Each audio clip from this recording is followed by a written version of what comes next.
Hey, we're here. Somebody say All right. something. See if we got some All audio. right, we're live. Audio. We have audio. Hello. Hey, everybody. Can our audience hear us? No. Hello. I see no comments. Nope. Alina is quiet. Who replaced Peter with Lemmy? Yes. Yes, good. We've got a theme going on today. It's good. Yeah, and everybody want to sort of just say test or something, and we'll see how the volume is. Test. Test. Yeah, I think I need you to turn up your mic on your end, Peter. I've got you maxed, but you're quiet. People are saying Alina is quiet. I turned myself up. Oh, okay. All good now? Hope so. I'm My just audio asking the looks chat.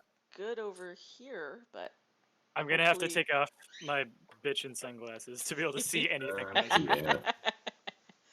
Well, while you're doing that, how about I commence the introductory spiel, what I always do. Our spiel. Hello. Yeah, that high production quality that everyone has come to expect We're very good at this. from us.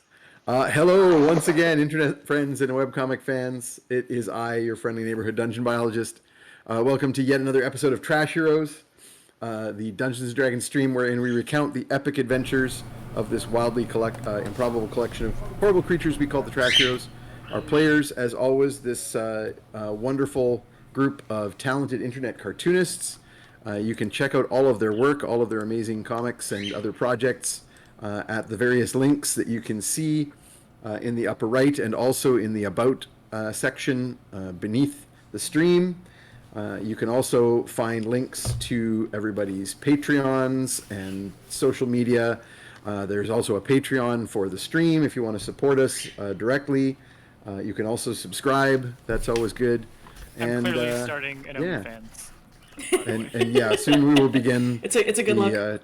It's Trash just Heroes me eating really After hot Dark. drippy cheese pizza like this. Yep. That's all. That's the only type of video I post. Good. And lots of porn drawings from Lar. That might do it. That might Trash do it. Heroes After Dark. I'm wearing my solidarity sunglasses for you. Thank you. Appreciate it. Excellent. We'll see how long this denim jacket Excellent. stays on. It's hot in here. Dirty Pete appreciates you. Good. So, without further ado, let me introduce the characters. First up, we have, of course, the Keeper of the Vermin, Protector of the Trash Heap, Fetid Quaggle. And next, the larger-than-life pit-fighting superstar that is Oogna Sugar Tusks. That's me. Our trickster cleric, rogue baker, and all-around party animal, Tromlin Darioles. And finally, our sweet old grandpa, who's also accidentally an ancient warlock, and tonight accidentally some kind of white trash, Copernicus Sunshine. Good. I didn't think of it. Uncle Porny tonight. Oh no. Yeah, you know you like it. Whew, I better put the explicit warning on this this episode. Yep. I don't like this at all. Maybe Trumlin will get some action this week. I don't think he wants action this week. That's not the action that Tromlin wants. Yee. I don't like where this is going in any way. We're all gonna, Randy and I are gonna shave off our beards as well and do a porn stash solidarity. No, we're not. That is not I can gonna do it happen. at the break. You could like shave it now and then in break just grow back the beard. That's the Just usual a time rate lapse for- of the for stream. Randy's. Just The so- Uncle Porny looks good on everyone. So Yes, good old Uncle Porny. take all comers. That is a very different character. That is a I different. don't like this kind of- game anymore. When we last left our heroes, the group got some rest after their big quests for crazy magic components like owlbear milk, and spent some time hanging around Mud Hollow, taking care of various odds and ends.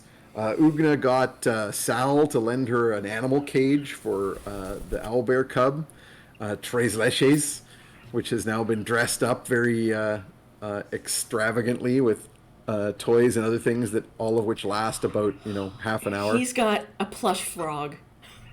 Yeah, you better get like a whole pallet of them so you can replace them daily. Yep. I just had this horrible image of us having plush frogs made out of the skin of the queen frog bullywug. She would Or make a the- lot of frogs. Or the The frog nomination. Fogelgas, the giant. Yeah. What a horrible haunting image. Just You're welcome. That's what we're here for. Fetid, speaking of horrible images, Fetid has stowed away Glorpa's magic egg Oh God. in order to take care of it. That. No one's going to ask Fine. no one's going to ask exactly where it's being stowed. do cloacas go both ways? Like can things go depends. back up them? Is that It depends. They're not supposed to.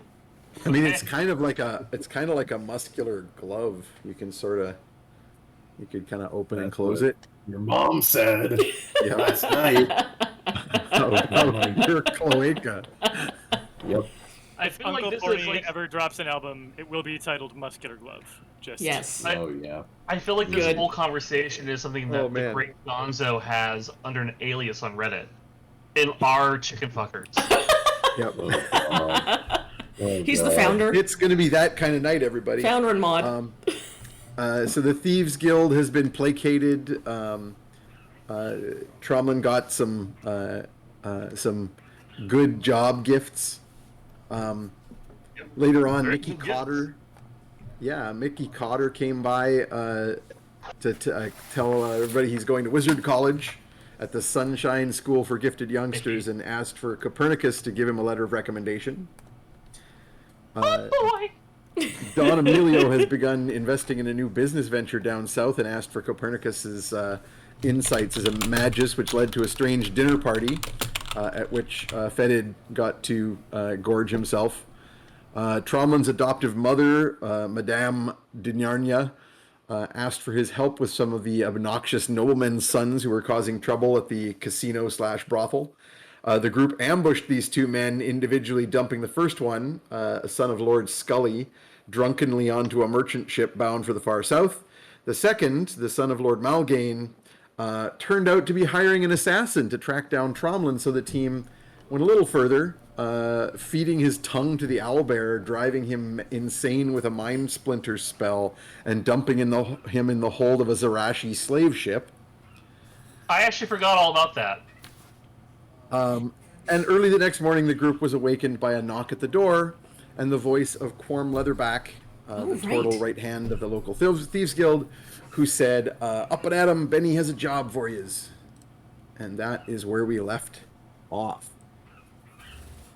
So yeah, Alright. any Let's get up. questions? Let's find out. Question. Should I even bring this up that, hey, apparently a different part of Thieves Guild is putting hits out on me? To Benny? I mean, Is that pretty par for the course? it kind of depends on what you want. So the Thieves Guild is not entirely monolithic. Yeah. So one would, it might very well be possible that Benny isn't even aware of this. Also, well, you you said it was did, from Karth or something, wasn't it? yeah, it Yeah, was yeah. someone from Karsh.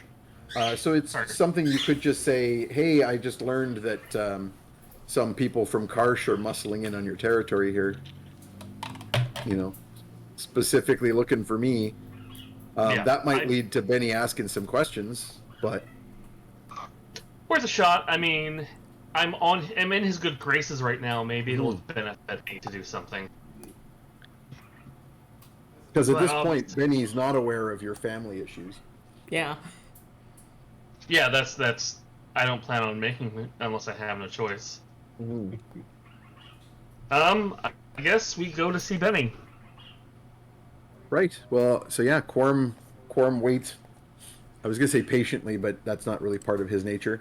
But he waits anyway for y'all to throw yourselves together. I believe I said it was very early morning. It's basically late at night enough that it's basically morning. Right. So we're like Gotcha. trying to throw on clothing. bleary-eyed because you were out late with your shenanigans the night before. Your youthful pranks of cutting out a man's tongue and selling him to slavery. Goof. Yep. Oops. Those adventurers. Welcome to our version of Jackass. Yep. Involves human trafficking. Yeah. So you all throw yourselves together, and Quorm leads you off back into the depths of the North Quarter, where the Rockchur Crematorium is, the front for the local Thieves Guild. Takes you around to the back door, does a little secret knock. Little screen opens, and a pair of beady eyes checks you out, closes the door, unlocks it, opens it. The usual big burly orc is standing guard there. Hey, Phil. Gives you the lip point. Yep. You know the point. Yep. Yep.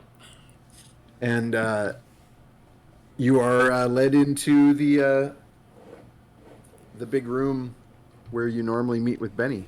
Benny is not present. Instead, one of the sort of little business-like goblins who was here the last time with the halflings, the last time you were here, Tromlin. Hey.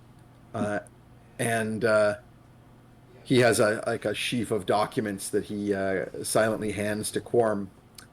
And Quorm takes up the seat at the head of the table, where Benny normally is, and says, "So yeah, Benny asked me to set you guys up on a proper job. We got a pretty big one here, so this will go pretty much. I think, depending on how you handle things, this might be enough to just get you completely out of debt and maybe make you a pretty penny as well."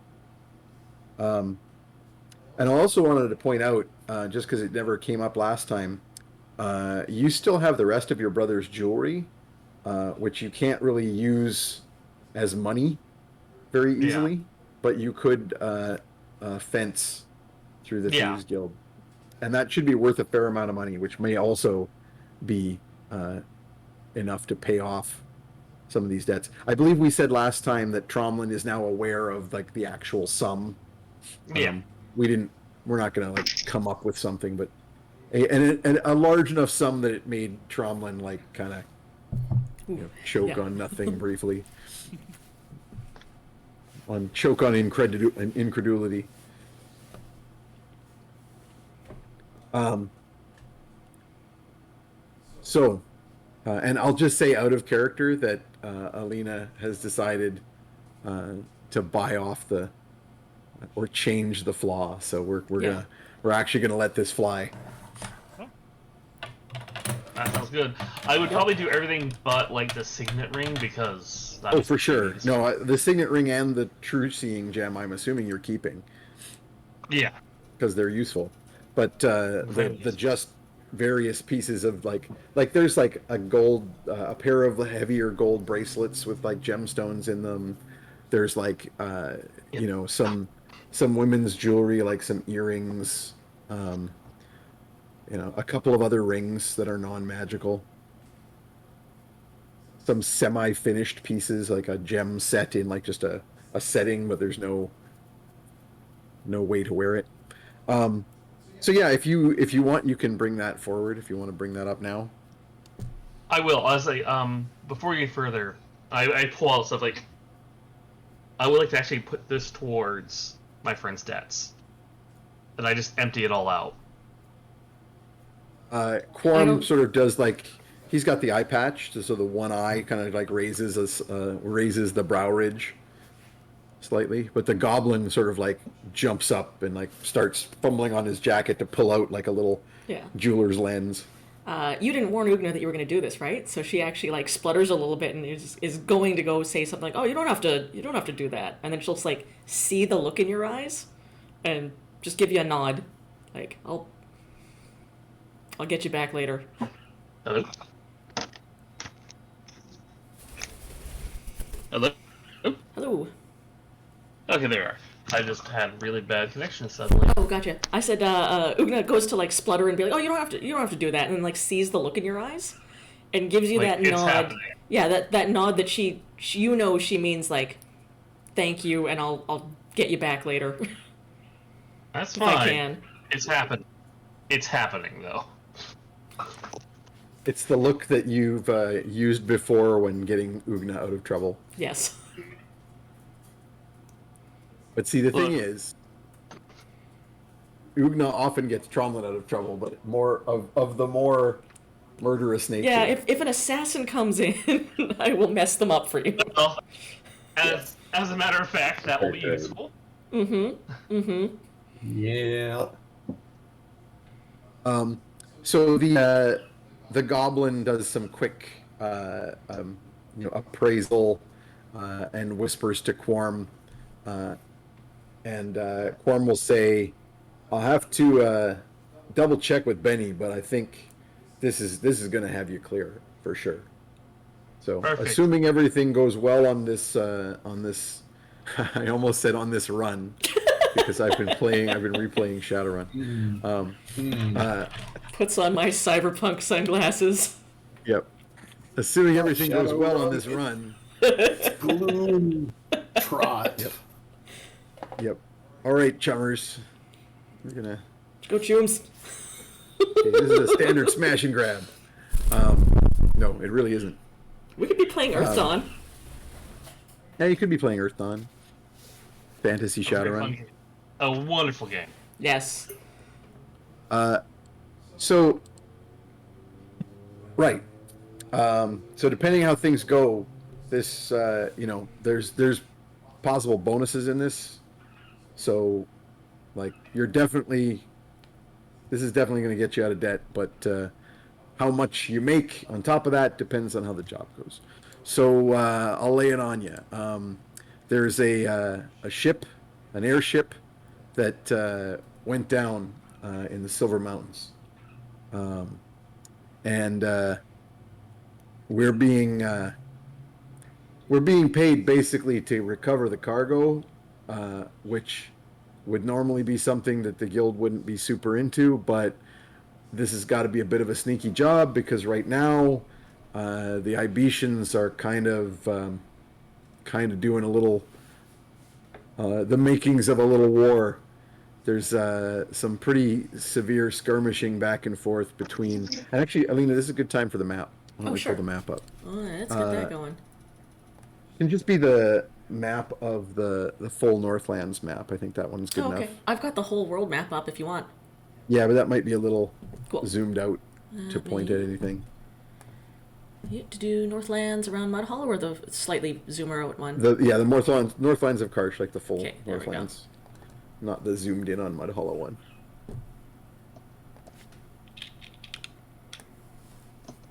I was about to answer someone. I thought someone in the chat was asking what Earth Dawn was, and then I realized it's you. And you That's me. I almost you were I almost did suggesting the exact it, same thing. Okay, Alright. Here we got a map. we got a map. Good. Fuck, man. So you can see on that map towards the bottom of the map, the south is the Silver Mountains, which is a pretty hefty mountain range that separates the Northlands. Basically, on this side of the Evermere, this is what people think of as the dividing line between the Northlands and the south. Particularly on the other side of that mountain range is the Holy Ibetian Empire. And, oh, weird. I don't know why Copernicus got all shuffled and Tromlin. Or is that because I'm Randy adjusting dropped? that currently. Oh, no, Randy's still there. Randy's Weird. still there. No, All right, I'm just adjusting them. They no worries. there. I'm sure the audience can figure out that we still exist.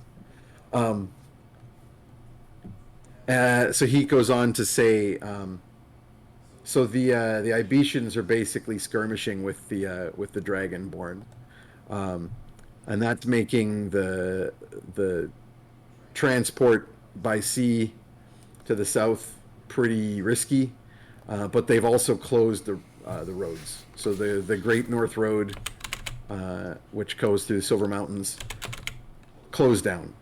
There's no travel between Karsh and Ibiza.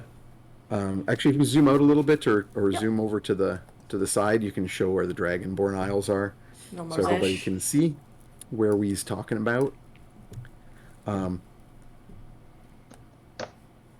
So that's why the guild's being brought into it, because we need to get some people basically to sneak over the mountains and find where this airship went down, to gather up whatever, like what there is of the cargo. The cargo was special cargo. It was magic stuff. I don't have any details, but that means that it was being magically transported. There was like some kind of containment or magic spells. So that's the big issue. We don't know what kind of state the cargo is going to be in from going down. Gotcha. So the hope is that you can recover the cargo undamaged. Obviously, we don't know how possible that is, so that's going to affect the pay. Okay. There was multiple crates of cargo, so you're going to have to work out some kind of cartage, some way to get it back up into Karsh. So that's the breakdown. 3 ways I can see you getting into over the mountains. Either through the mountains, if you can, like, I don't know what kind of like mountain climbers you guys are, or if you have like, guides that you can find and climb through the passes. That's going to take you some time. You could go around the mountains out to the east into the deserts of Ix. That's going to be a real long time, but probably easier. Or you could find somebody, some ship or something willing to try and sneak you in past any of the naval forces, whatever's going on, and smugglers or something, and try and make your way by sea. That last one's probably the fastest. That might be our preference. Obviously, there could be some degree of time sensitivity on this cargo. We don't want some random bandits to find it all and make off with it, and that's the end of that. If you have other ways of getting there, I don't know, but that's basically it. Any questions? Do you know the name of the captain of this airship? Or the ship's name? Yeah, I think the captain I don't know offhand, and I could probably find that out for you. The ship. What was the name of the ship? As Lane quickly looks through his notes because he can't find it. Doesn't matter, is it? I will make it up. Is The it ship was called the Dart. It was not. It's not Good. Mantan or XD's ship. Yeah, The ship was called the Dart. the Dart. It's a small smuggler's airship. I can find out the name of the captain if you want. No, I was That just might be useful. thought it was a guy. It I might knew. be useful to you if he survived or something. But Yeah, I would like to know that. we've heard nothing. Yeah, about we're gonna. the crew. I'm gonna try to find a way that avoids going through Karth. It's something you and I need to speak about in a minute. Karsh. I don't know these halflings at all. Like they're new people to me, correct? Sorry? The halflings who are in the room with us. The halflings aren't here now. They were there the last time you were here. The halflings Okay. and the goblin. Little contingent of like some kind of like you would think of them as suits. Some kind of banker types. The goblin's the only one who's here right now. You just know him from that one time. You don't know him otherwise. I still don't want to talk about what's going on in front of him because I don't know him. I know the turtle. I don't know this guy. Right. So, like, this is why I need to meet with you alone. about to discuss. It's one of those things that the less people know, the better. Quorum sort of like again raises that one eyebrow. It's like Dwayne Johnson raising the one eyebrow, except he's doing it because he's got an eye patch on the other side, and he's bald because he's a turtle, instead of So he he'll kind of like look over at the goblin and give him a jerk of the head towards one of the other doors, and the goblin sort of gathers up the jewelry, makes some like notes on some parchment from his little inkhorn on his lapel, and then pushes the documents over towards Quorum, and then scuttles off into another room. And Or when Quorum he's goes, gone. Shoot. Yeah. This isn't about the job, is it? Because that No, guy it's might not. know more It's than I do. not about the job. It's about something else involving Karsh Thieves Guild. Specifically, some little rat-faced ginger guy was here last night, taking a hit on me from their guild. So their guild is now active in our town. Whose guild? What? Was it Karsh you said? Yeah. Okay. Yeah. The Karsh Guild, some little rat-faced weasel guy was here, human. He was taking a hit, and apparently the hit was on me. So, you said this guy is a skinny little guy? Kind of, what did you say? Weasel-faced. And you can tell me anything else about him? Anything distinguishing? Description. He was red-haired, wasn't he? He had red Yeah, hair? he was. I think he was redheaded, and he had a little kind of pointy goatee. Redhead had one of those little pointy goatees that just makes you want to punch him between the eyes. Doesn't ring a bell, but I'll put the word out with our people to watch for this guy. Yeah. What? So this, he took a hit on you? Apparently, he was trying to at least. Someone else was trying to pay him to take out a hit on me. Who? Let's just Like one of our people? No one in our guild. It was some rich kid piece of shit who was harassing everyone down at the brothel. What the hell do they want with you? It's a long story, and it gets to family stuff, man. Do you really want to know? I mean, is this going to be a problem? It might be. Look, Not if How- I got how anything to should I- say about it. out of character, how much should I know and trust him? Like, I assume I've known him for a long time. I mean, you've known Quorum for a long time, but like, in He's the a monster. professional capacity as like a leg breaker for the Thieves Guild. But he's So, also yeah. kind of person, like, he's loyal, or He's extremely loyal to Benny, and and that's why he's like you've known him since he was like just sort of general local muscle. Also, he used to be more involved in smuggling.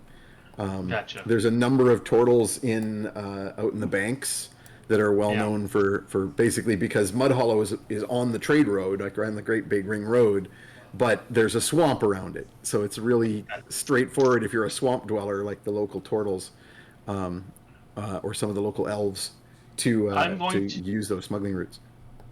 Well, Trauma's going to gamble that all his loyalty to Benny will curry some favor, at least, and maybe some loyalty to him, and pull up the signet ring and say, okay, so I may have been the son of some important people that they left to die because I'm a freak, and I may have a bunch of siblings trying to get me killed. Because technically, I have a claim. You're not a freak, they're just jerks. Yes. I'm the freak. We're all freaks in our hearts. This is a very I'm Spartacus moment. where we can all just- No, I am the freak. No, I am. Quorum is like staring at this ring, and he's like, "You're like, I don't know nothing about this. What noble house? You got like fucking blue blood? No, it's red. Yeah.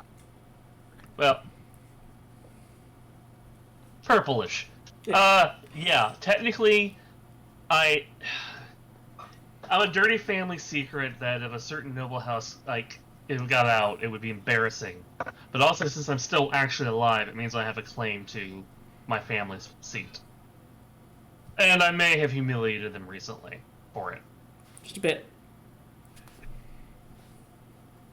So Quorum sort of like leans back heavily in his chair, which creaks under the giant turtle shell, uh, and he goes,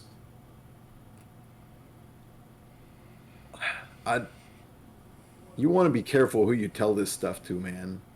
I Um, don't tell it. I'm telling you because it's a need-to-know basis.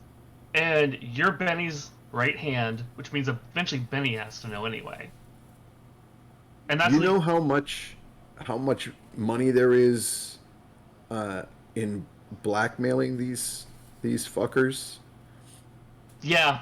And I fought the urge more than once.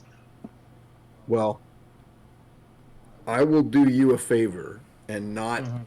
say anything to anyone in that branch of things because dirty secret of some, he kind of gestures at the ring, Mhm. some blue blood asshole, that's immediately an asset that goes right into, you know, that that goblin's ears are burning right now because I just said that. Yeah. That's why I sent him out of the room. Away out of the room. Look, if my presence in this town is gonna be a problem to Benny, let me know and I'll relocate. Well, you tell me. I Is don't that think so. I mean, I've lived here for years and it hasn't been an issue, but it's a roulette thing. well? I'll tell you what. Um, you you keep that quiet for now. I'll have my people keep an eye out for this uh, pointy face guy, uh, and see if we can figure out who he's with, who does he work for, what's his shtick. I'll give the details of where we found him at last night. No, everything else. I won't give the details of what happened to that young man. I don't think Corm would care, but okay, fine. I was like, yeah, and the little shit who was trying to get me killed. He's on a slave ship right now. He has no tongue. Okay, a very non-committal response from Quorum as he processes that. I figure he needs to learn some humility for how he treats people. Yeah. I'll tell you what, you you do this job for me, and that's gonna make things look really real rosy for like where you are sitting with Benny, and then maybe we'll have some leverage to say, "Hey, Benny, you wanna maybe help with this problem?" Why do you think I work so hard all the time? Because I don't want to be a problem for you guys. All right. Anything you need to know? I mean, you've told us everything you already know about the ship we're going on, right? I can give you a little bit more. Hang on a second, and he grabs the document that the goblin gave him from the little sheath, and he goes, uh, "Yeah, okay. So the ship was called the Yellow Dart, and the captain is a guy named Malofuerte. Mellow Forte? Malofuerte, like Okay. yeah, I know what it means. yep. Um, He's and very bad luck. yeah, I have some last last known port of call sightings, so you got a general area to search. That would be And great. he pushes the piece of parchment across to you. I take it. Appreciate it. Um, so the document includes the name of the ship and the captain. There's a Hmm. short list of known crew members with a few question marks. So obviously the guild doesn't know all of his crew. It's not a long list, so it's obviously a very small ship. So it's about half a dozen crew, including the question mark ones. Mhm. It also says that the last place that this, I'm just going to pull up the map again for myself. Or do we still have the map live? No, we don't. No, it's no. You don't need to. I'm just looking at. Okay. Fuck you. Here's your map. Yeah. Look Yeah. at the So, map and to the last left. seen in the area of Stumpwick, which is a halfling town. Um, Heading to the what would they say? East southeast, uh, over the mountains. Yeah, kind of over those higher peaks. Great. This is gonna be fun. Yeah. So Yeah. from the Yep. map, you can see that the town of Kahona is roughly in that direction. Down Kahuna. at the bottom. Yeah, I think it's right at the very bottom of the map. Okay. Yeah. All right. Just see it peeking onto the screen there. But that doesn't really mean anything. That's just the bearing they were on when they were last seen leaving the Northlands. Gotcha. All right. We'll head out today. Okay. I mean, whatever preparations you need, getting there is going to be the big trick, right? So Yeah. take whatever time you need to sort that out. All right.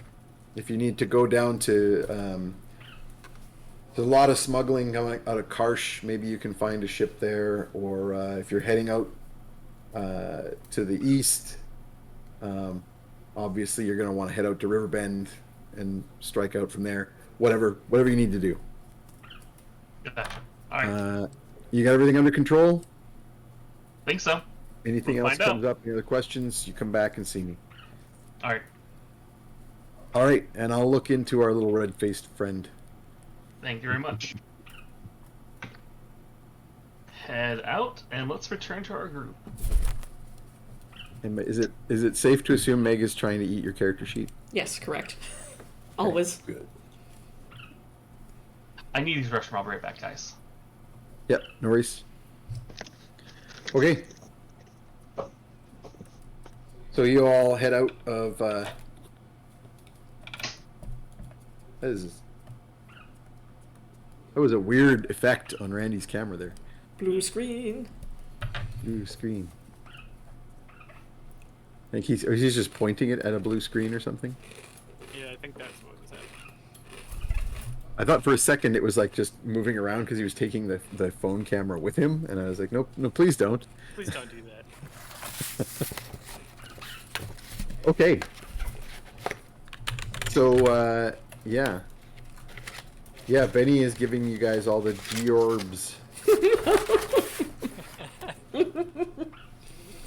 That's gotta- something I you haven't gotta- heard in a long time. When they take off, do they Furious. say, "I'm sad that I'm flying"? Yep. Well, that's what happened to the airship, clearly. Clearly. They just got too sad because they were flying.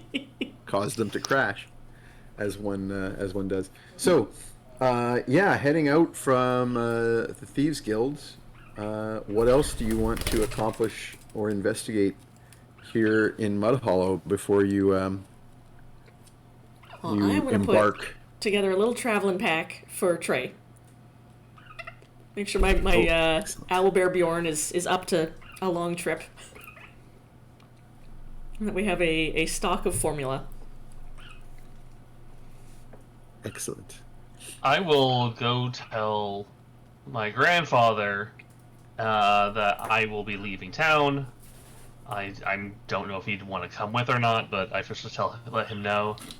And I don't want to necessarily interrupt our dear kobold friend as he's trying to reclaim himself with his normal life, but I will at least know him and be gone for a while.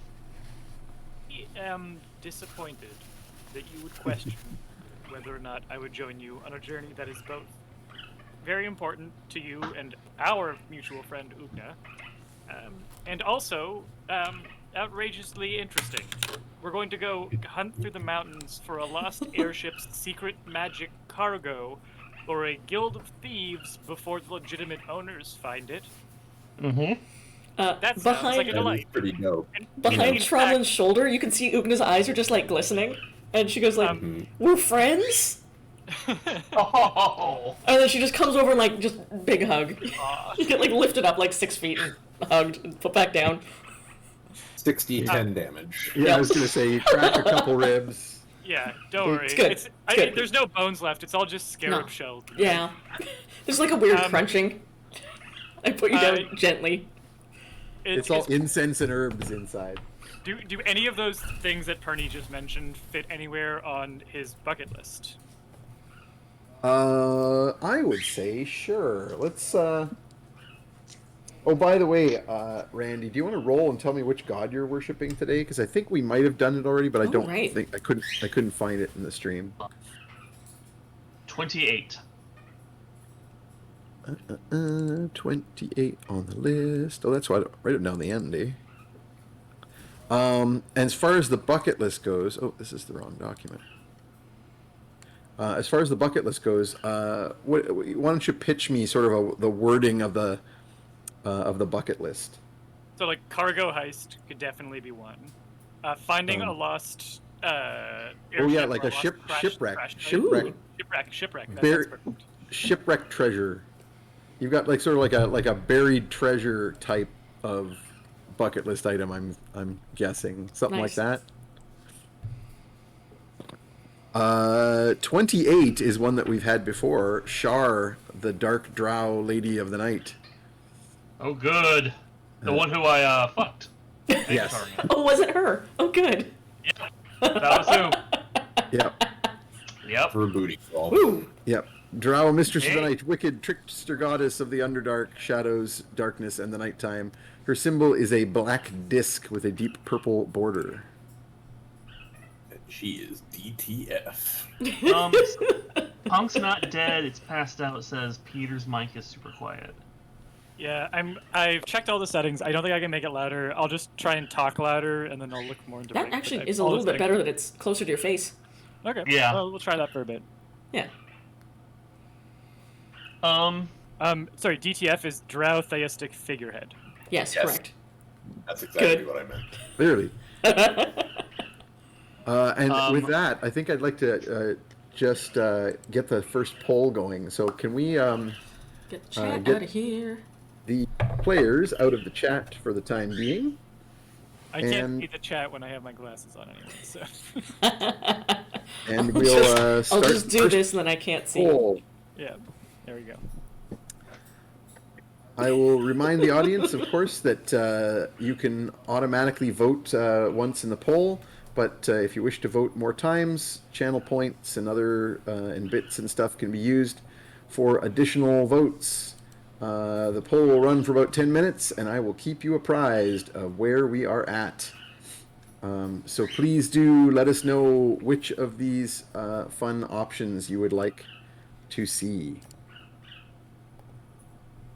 And in the meantime, I believe I cut off Randy there.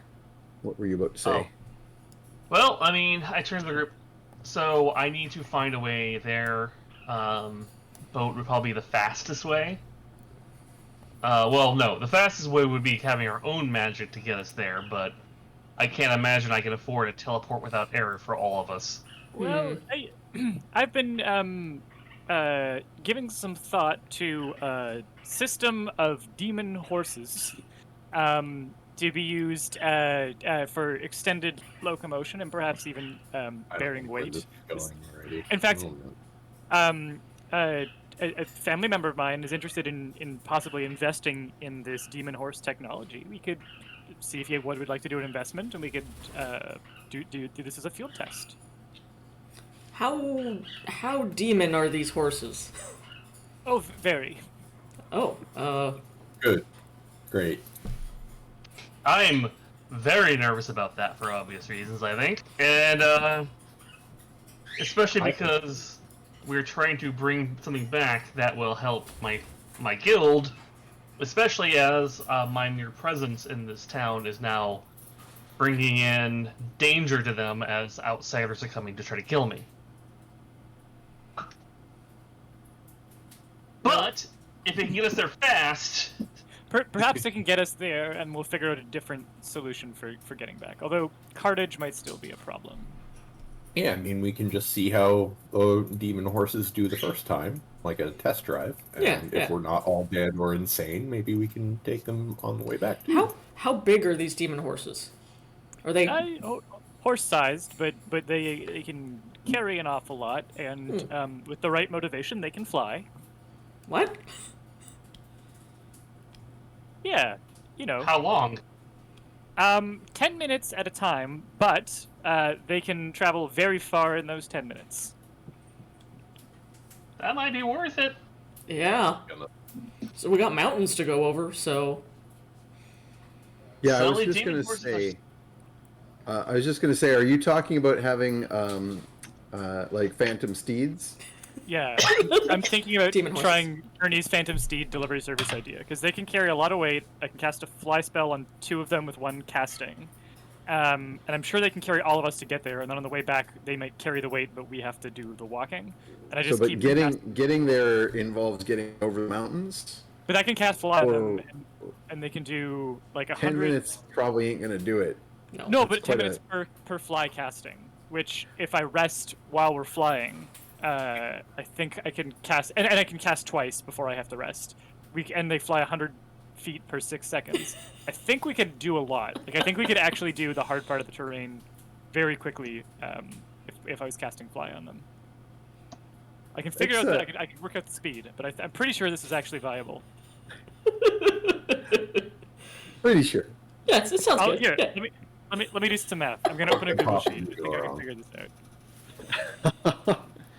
This may involve a certain amount of research on your part, because certainly you were pitching this idea to your cousin Emilio, and in its infancy, you were talking about like the possibility that you have like a group, like because this is a ritual spell, a group of even low-level casters could basically use this as a mechanism for that was the gist of your discussion anyway. Yeah. Because the whole idea was to make this like a network delivery service. So you were really in the exploratory phase of that. So yeah, I mean, there are other options here. You do have other Yeah. demon options that have flight or water movement. In fact, you have a specific water movement one. Yeah, but those demons are so hard to maintain control of for any long period of time. Yeah. Yeah, like those, you couldn't do a long journey with them. That could be like get across a very dangerous lake. I think we could do. If Well- Ernie has problems with it, I Yeah. ain't doing it. Yeah. Like, Yeah. Yeah. Here's have we talked to Dan Golf? I know wizards are real good at like poof. Now you're somewhere else. I feel really weird about pushing our luck with him. He's been helping us a lot, and it seems like at a certain point we're a burden, and we may need his help later to something more important. I mean, we True. could give him some dragon stuff. Wizards like that. Or I could ask my cousin if he has any cartage solutions that he might recommend. I don't know how much he'd want to know about what we're using it for, but if I told him that I was doing some experiments with cartage, and I will report back on the findings, he might be willing to lend some options or make some recommendations. I guess I could let Dangolf know at least this is magic's involved, because he may be curious. I mean, I can't turn anything over necessarily to him. You would also, however, want to be cautious because this is a guild job. You're not Good sure point. how important it is for them to for like the local wizards to not know about this magic cargo. Never mind, you're right. But if he could like port us to Riverbend, maybe we could make our way from there. I can ask him at least how much that would cost, because I feel like I'd need to pay him something Yeah. for it. True. I want to really go back to this demon horse idea one more time. So here's the thing: if we do land-based demon horsing without flying, then I just catch the ritual. We travel very quickly. That we can just do every hour. And then once we get to the mountain part where like now we're into impassable terrain, then we just do bursts of this. We can also walk I feel like, over the mountains. I feel like, or no, we do like a hup, and then we wait 10 minutes, then we do a hup, and then we wait 10 minutes, and we could go. I'm gonna figure this out. I'm starting to do the math here. Well, with my ranger ability, impassable terrain is not impassable. Oh, yeah. Anyway, if I understand correctly. Yeah, and we could just use the horses for the cliff. Actually, we could do regular flying for the cliffs. Honestly, we wouldn't even. I mean, one of the issues of getting over mountain ranges is not exclusively the climbing parts of the terrain. It's also the weather, the altitude, the etc. Frost giants. Yeah. The harpies. Well, that's the D&D specific problems, yeah, as well. So yeah, there's both sounding options. It sounds like you're least interested in doing the let's head out into the deserts and go all the way around the mountains. That'll take a Anyway. long time. We're trying to get there pretty quick. Wouldn't take as long because of your demon horse options, but it's still True. quite a ways. And then I'd get sand in the cloaca. It's just, no thanks. We'll get you a diaper. I appreciate it. I'll try not to eat it. We're down to 2 minutes on the poll, everybody. We got a real tight race. Keep it coming. Those are just like just puff pastries for kobolds. I'm only gonna take one of these options, so Okay, so Let's see which every one's 10 gonna minute win. for every 10-minute burst of casting fly, I can get us 1.9 miles over any terrain. In those 10 minutes with the demon horses, and and I can do that twice before I have to do a rest to regain the flying spell. 3 times, I think, if I do some blood stuff. blood stuff sounds really and we could go like 2 miles straight up if that was like if this is Yep. any which way we want to go. And then otherwise, when we don't need flying, we're just like racing along. Then I can cast the demon horse, and we get an hour of that, which I've got my little calculator here, so I can do different time spans. With 60 minutes, I can get us 11.3 miles in an hour. So we can tear this map right up. That's you. like a bicycle. This is a viable option. Overland will take you through Karsh. Oh, fuck. Which I I can believe was disguise one of the questions. Yeah, I can disguise That's true. myself though.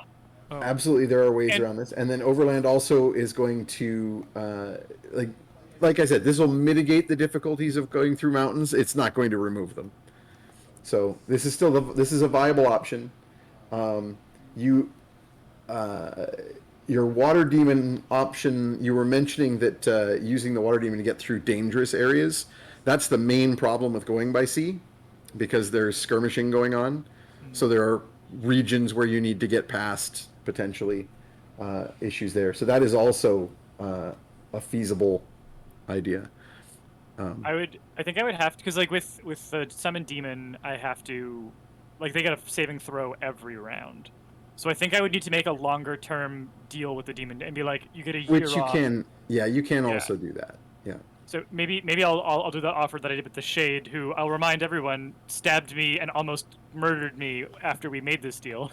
So that didn't go great. But I could offer like a similar deal to the Water Demon and be like, I'll give you a year off, but I need you for like, 3 days or something. You need to not come try in and- for another shift.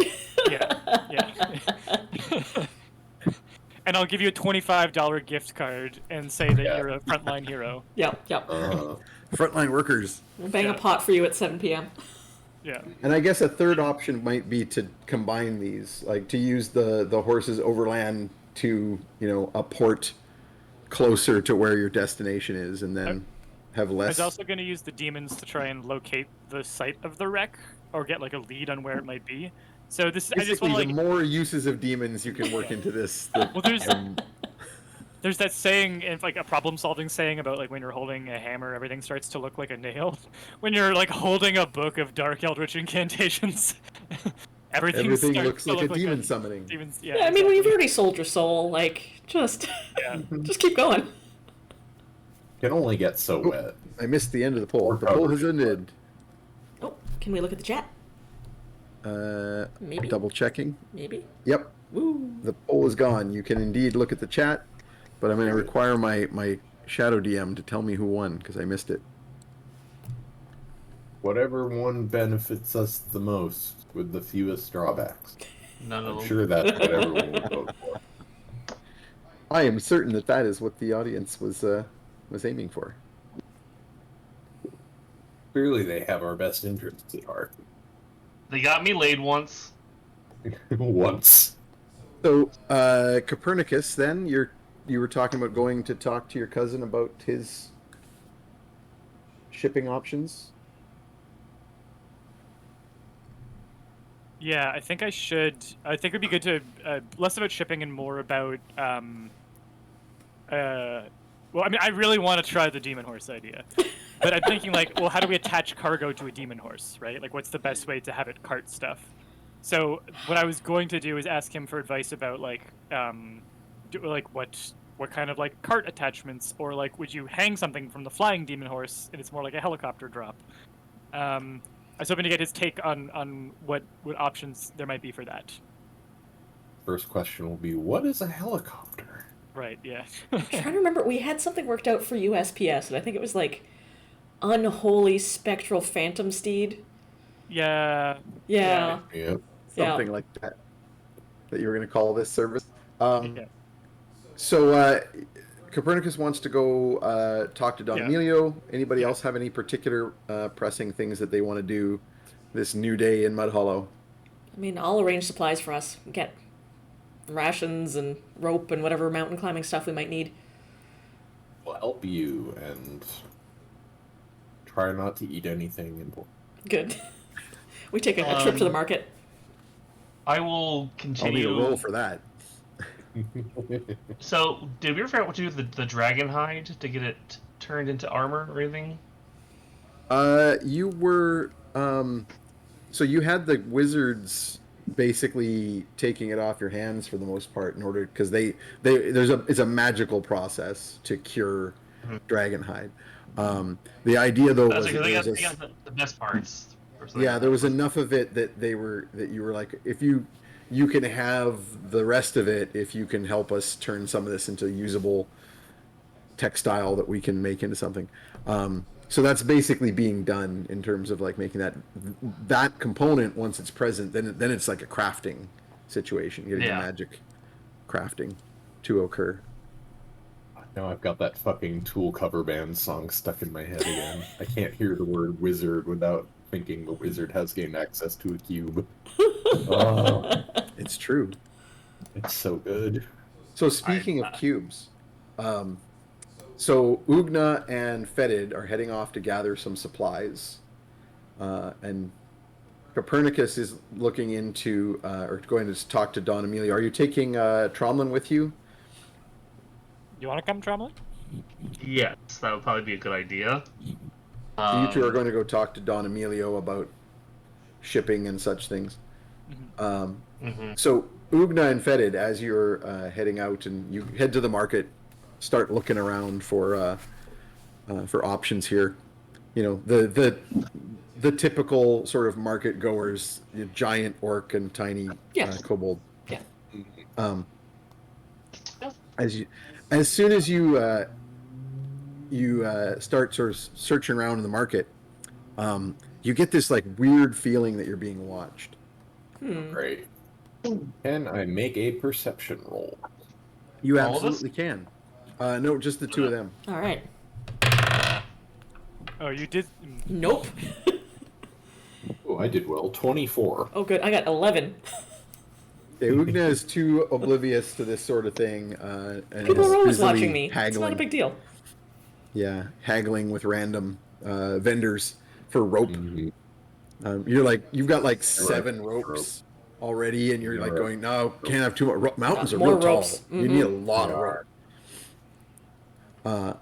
And Fetid, looking like through the legs of the crowd, you notice on the far side of the market, like quite a distance away,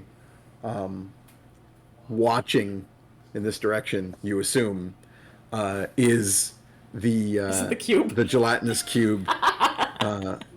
Oh, Oogna's biggest My fan. stalker. yeah.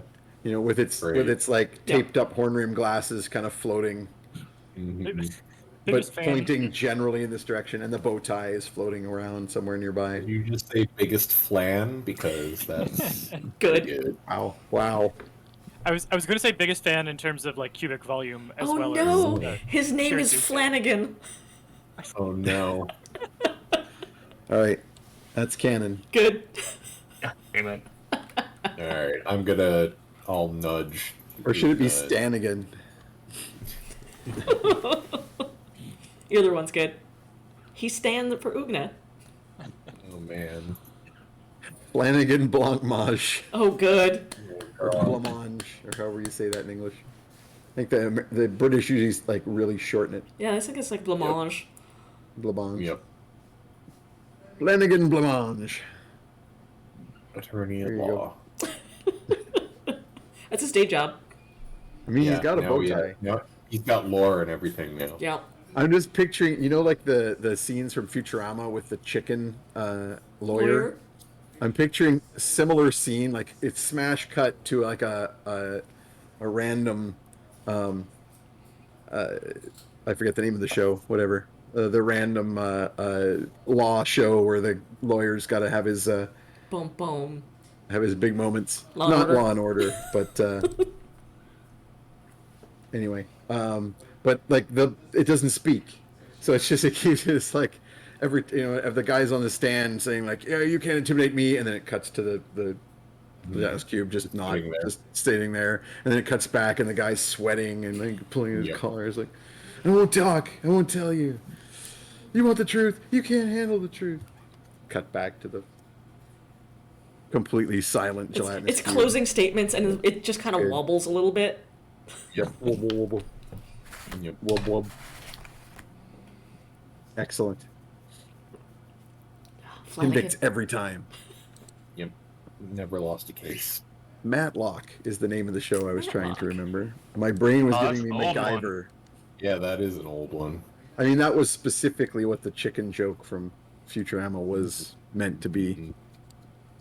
So anyway, yeah, you see the gelatinous cube sort of like it's kind of hidden, like in the sense that it's like about half the cube is obscured by a stall and the other half is sticking out from behind the stall, kind of like if a person were like peeking, except it's a giant 10-foot by 10 by 10-foot cube. Yeah, I'll poke Oogna in the knee until she looks down and your fan is back. Oh, which one?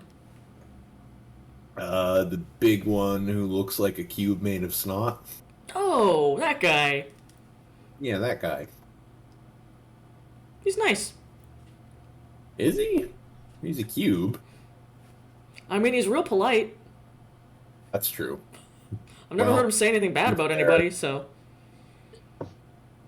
I guess it's probably fine, hopefully. Like, wave his way, and be like, hey.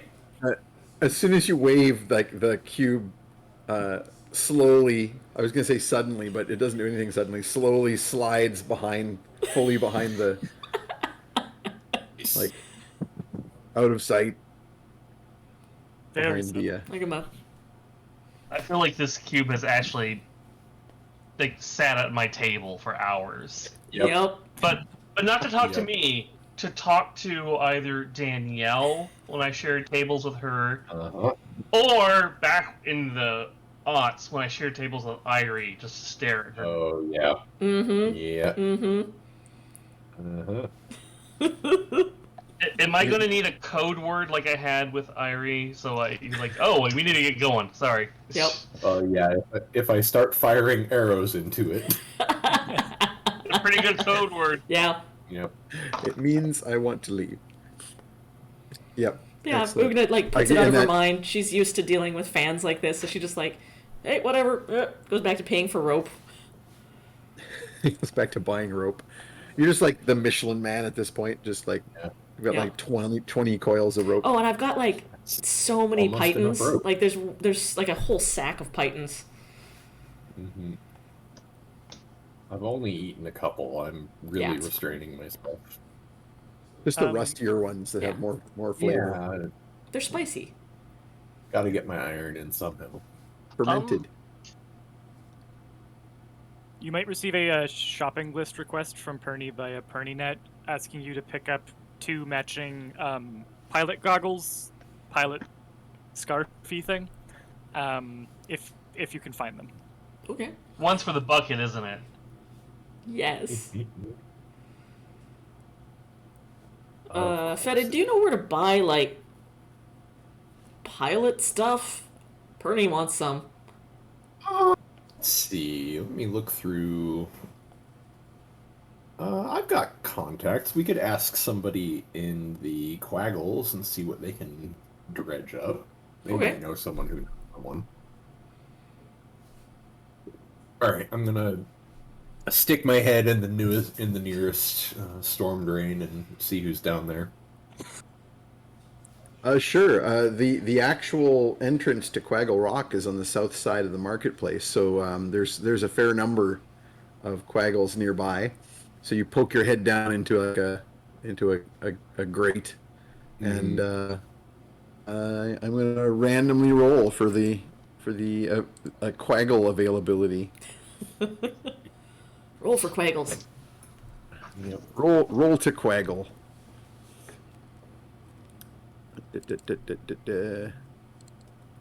If he rolls a 1, it means we die by Quaggle. No. If he rolls a 20, it means that... Consult Limlaw subtable. A Quaggle eats your arm. Yep. Yep. 1, 2, 3, 4. That I can see happening. 7, Yeah. 8, 9. Perfect. D10. It is dark. You may be eaten by a Quaggle. I mean, at least it's not instant. Like, if you feel something gnawing on you, You. got at least a couple minutes to get away. Yeah. It is the Emperor. Oh, The Emperor of Fine. Quaggles? Under here. Yes. Whew. The Emperor of Abandoned Household Appliances. Ooh. nice. A particularly nutty goblin who runs around with like a huge backpack of like various mechanical devices in various states of disrepair strapped to his back, like the trash witches in Labyrinth. And he's just down here like scavenging some kind of. In fact, he's probably popped his head up out of the grates and is like stealing some broken parts that someone has thrown off the back of their food cart, some pieces of cooking devices, adding Right. them to his hump. Everyone Well, just calls him the definitely. Emperor, Yeah. or your Excellency. Mhm. Or Best Buy. Good. Good. That's his nickname. Mm-hmm. So what's up? So, yeah, I want to ask old Best Buy if he knows where we can get some piloting gear. Clank, clank. Piloting, like an airship. Like that, yes. Fancy, fancy. You have airship? No, Big no. gears. Mm-hmm. Very impressive, I know. We are going on a trip, and we may need some goggles where we're going. Oh, eye protector. He starts rummaging through takes his backpack off and kind of starts climbing through it. This will definitely result in exactly what Perny Oh, needs. yes. Good. It'll be 2 rum bottles like glued together, Yep. but like cut poorly down the middle. Yep. Excellent. Yeah, the edges of the he's- glass aren't sanded down at all. You're just putting like raw glass edges into your eye sockets. What could go wrong? It's good. Yeah, he They say- finds a a variety of pieces of glass that sort of fit the bill of like something you would put into a goggle. This could be a goggle. Mm-hmm. Some nice Perfect. round glass pieces. They're basically lenses. So like wearing this would be like wearing mismatched glasses. It's Is completely there- make it impossible to see. Is there like a roll I could do to rummage through his shit and see if I can find anything useful? Sure. This seems like a scavenging kind of Yeah. situation. You are an urban ranger. This is Mhm. All right. Yeah. Wonder what You that- have leatherworkers tools, which would allow you to modify some of this stuff in various ways. Why don't you roll me an int plus your tools? So that'll be a total +5. Okay. And I'm gonna roll on his side for like getting some like what kind of stuff is available in this mess. I What'd you have a get? 19. 19 total. I have rolled a nat 20. Oh, fuck. This is like the first nat 20 I've rolled in ages, and it's about It's junk. some stupid bullshit. Yeah. It's that's about how the it works. Good. literally a waste 20. It is specifically about using waste. Yep. But okay, nat 20, sure, you find like some actual kind of useful glass pieces. Like you find like a big triangular piece of broken like window pane, like from a great big like a church window or something. It's like half an inch thick. But you also find, or no, this is actually funnier. You like go, oh, wait a second, and you like pop out one fang, and you go, and tap it, and it just like perfectly breaks away into a perfect circle. And you do that a couple times, and then you've got like your leatherworking tools, and you find some scraps of like buckles and straps and things that are all buried in this trash heap, and you like bind these circles of glass, so it all comes out looking like a funky steampunk face wrap with like buckles in the back and a strap that goes over the head and around the back, and it's got two big glass lenses to protect the eyes. Yeah. Perfect. Exactly what Perning would want. Nice. Who wouldn't? Yep. So you like And it scramble doesn't down even into the smell too sewer, bad. and I like just keep shopping, and then at some point you come out with like, yes, perfectly crafted goggles. There you go. Turns out I can make goggles. Oh, you I like made that these. They're real Oogna good. is shopping. Oogna is shopping at like Target, and Fedid's shopping at like Regretsy. Like, Yep. That Well, sounds of about course. accurate. Of course, Fetid is going to be like thrift shopping it. Of course. Yeah, you find like a ratty hoodie.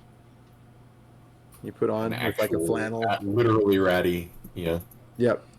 Comes It's with like its a own dire rats. rat. You turn into a hoodie. You pull like the mouth up. Oh yeah, It's like actually made of dire rat hide. Yeah. That actually would be kind of a cool thing. I'm that'd not be gonna pretty lie. cool. Hmm. Just like you just come out looking like a 90s alternative rock kid who shops at like Value Village. Good old Salvation Army. Mm-hmm. Yep. Cool.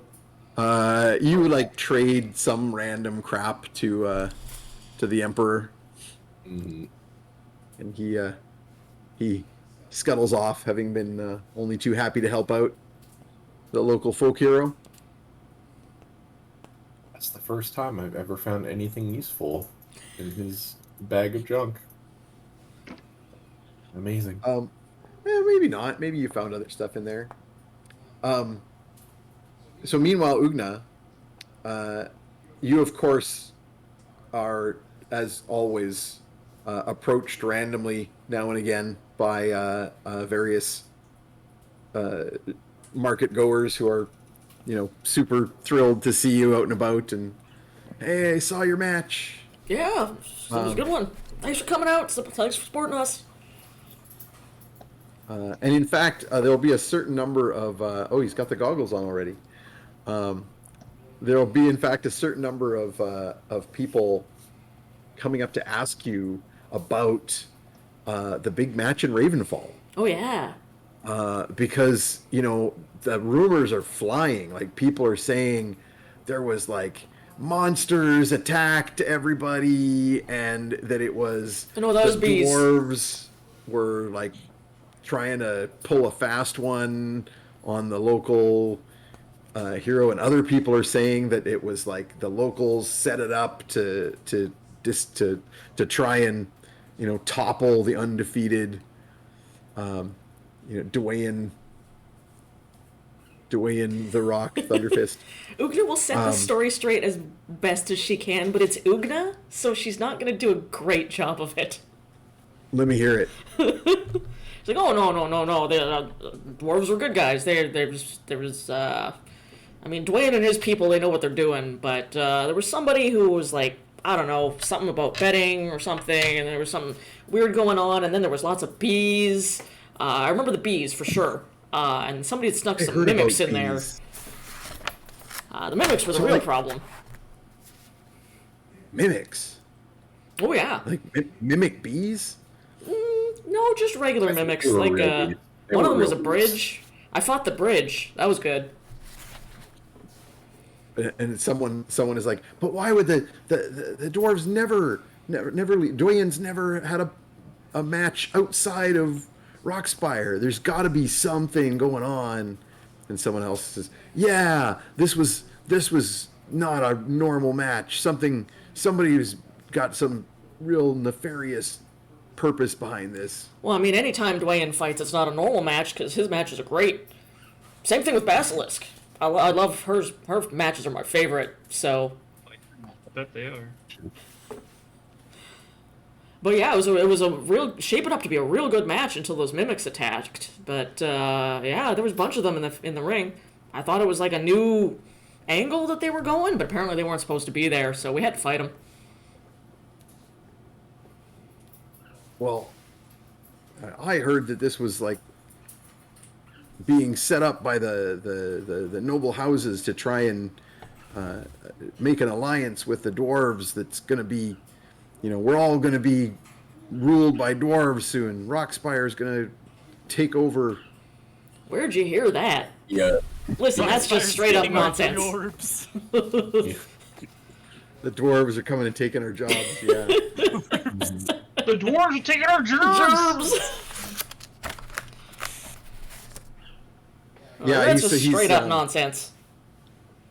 Like, dwarves was No, good it's- people. Sal took me in when I was on the streets. And Dwayne is just an incredible fighter, full of honor. I wouldn't hear anything bad about him. And, like, glower at the crowd. Why don't you roll me an intimidation? Yeah.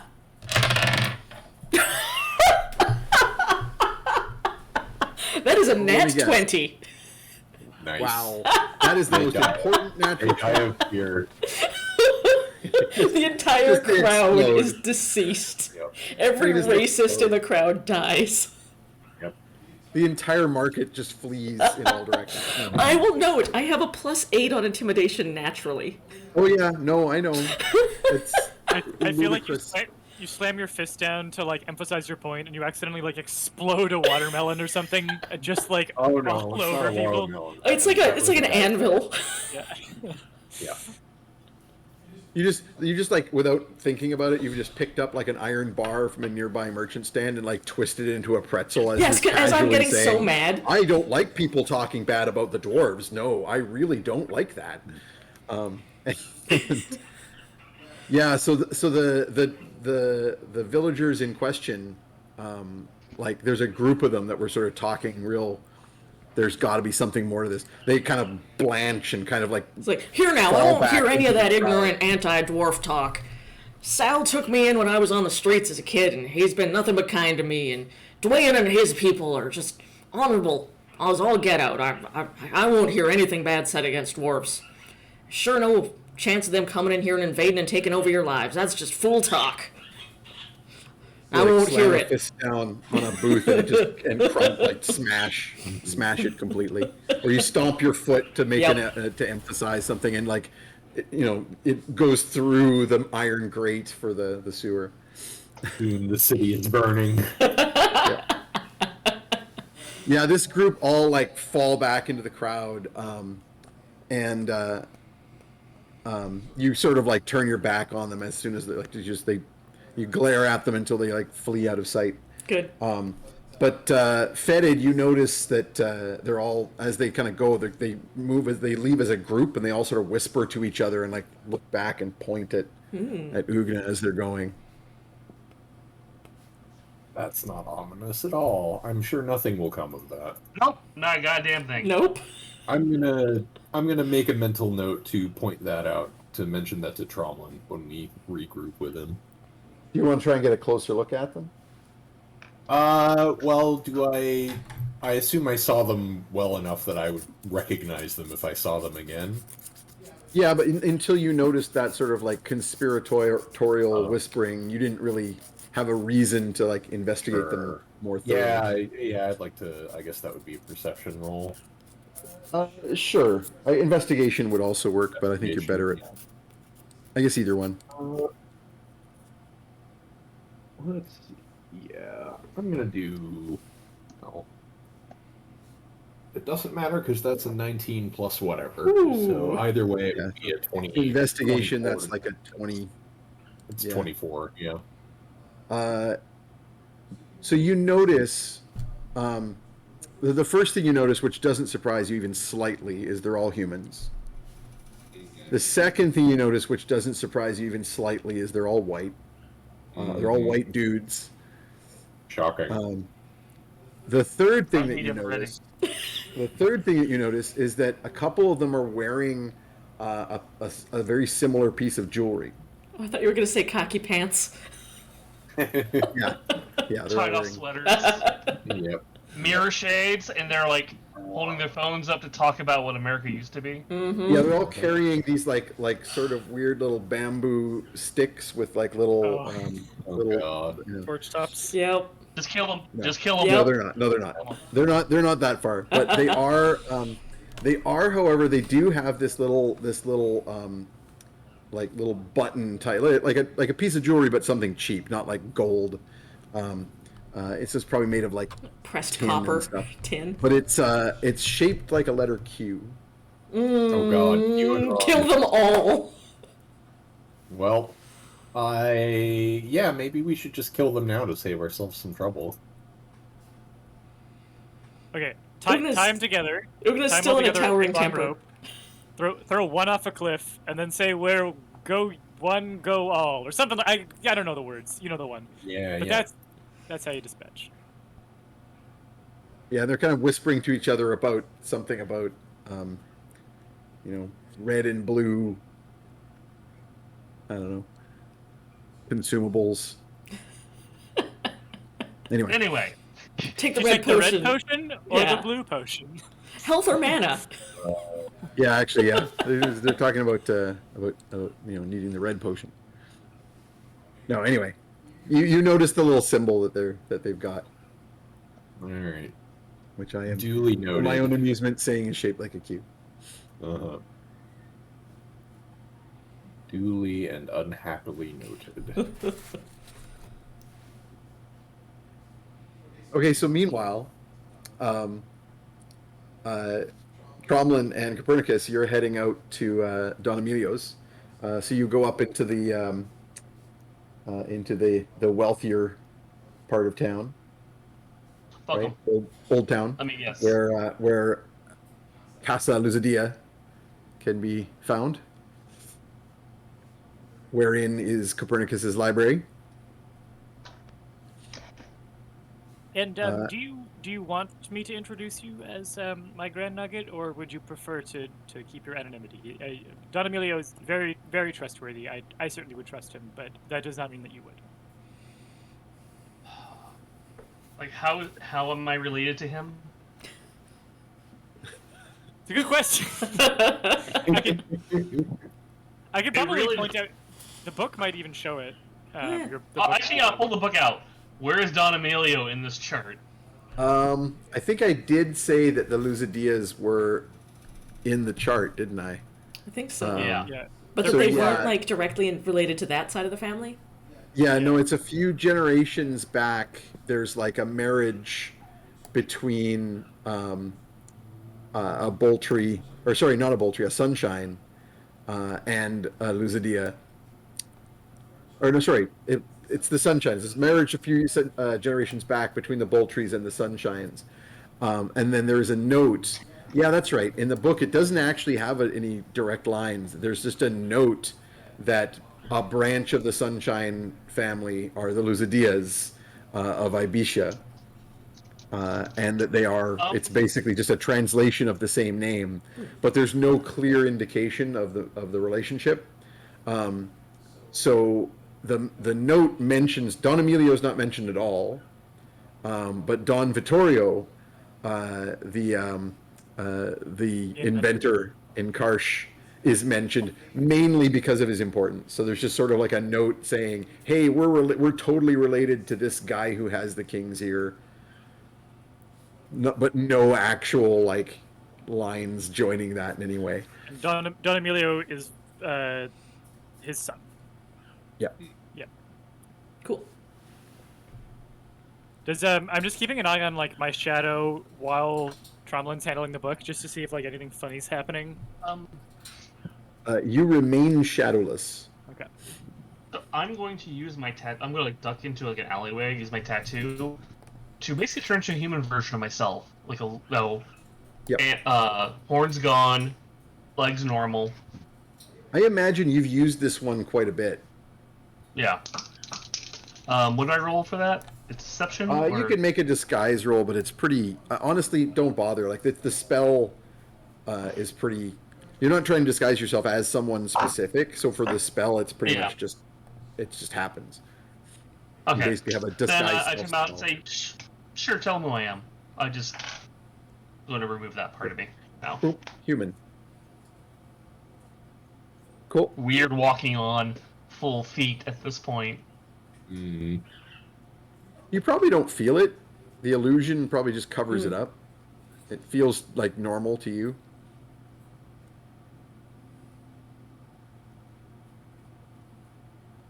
Okay, so you're going to introduce him. So you come up to the house, and the servants let you in because you live here.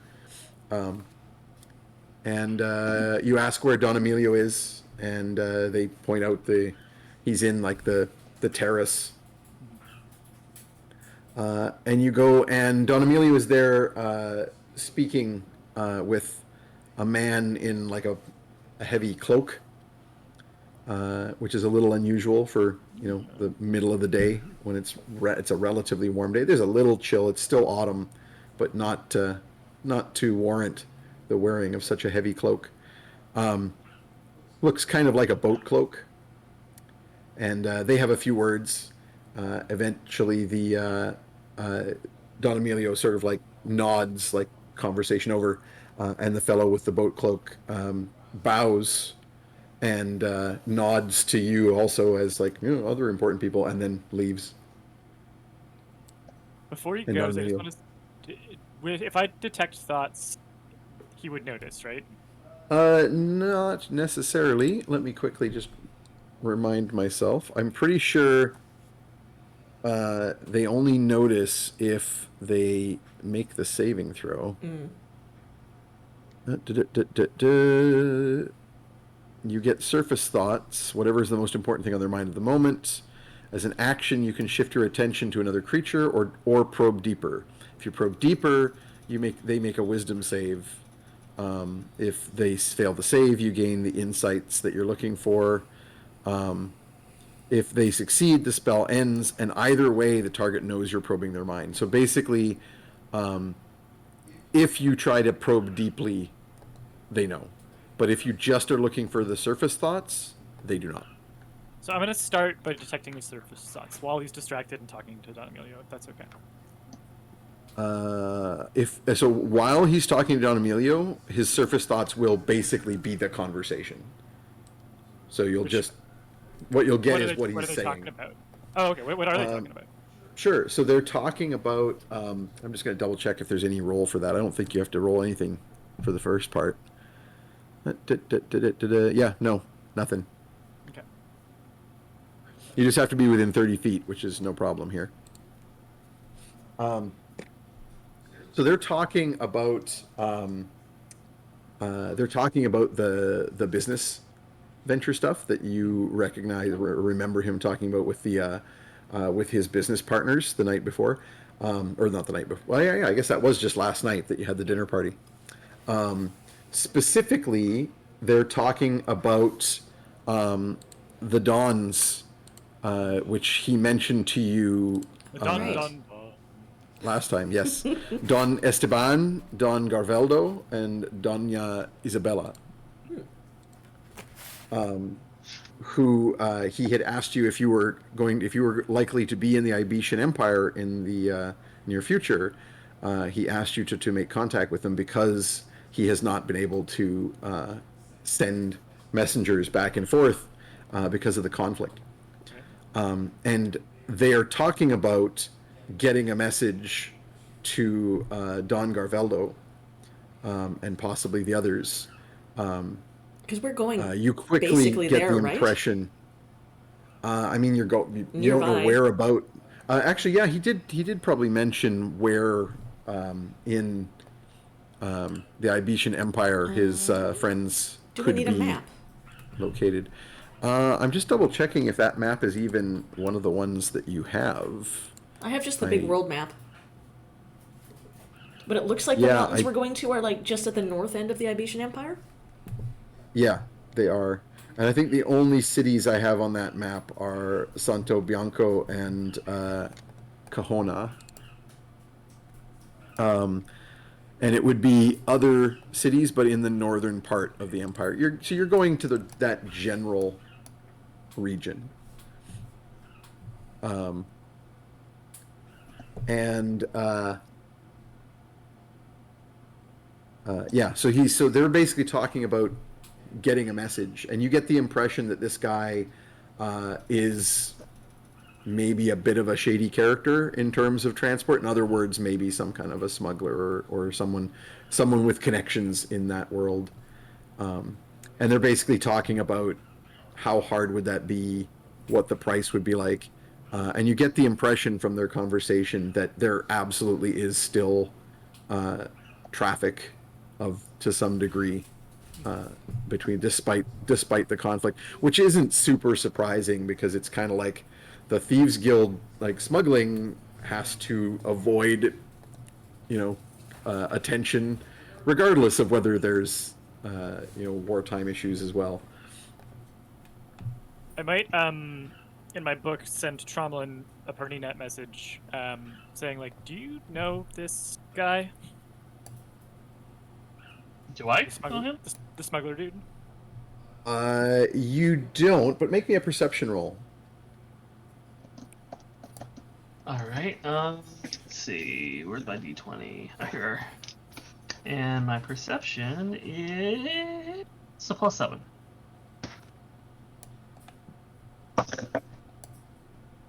That's a 19 total.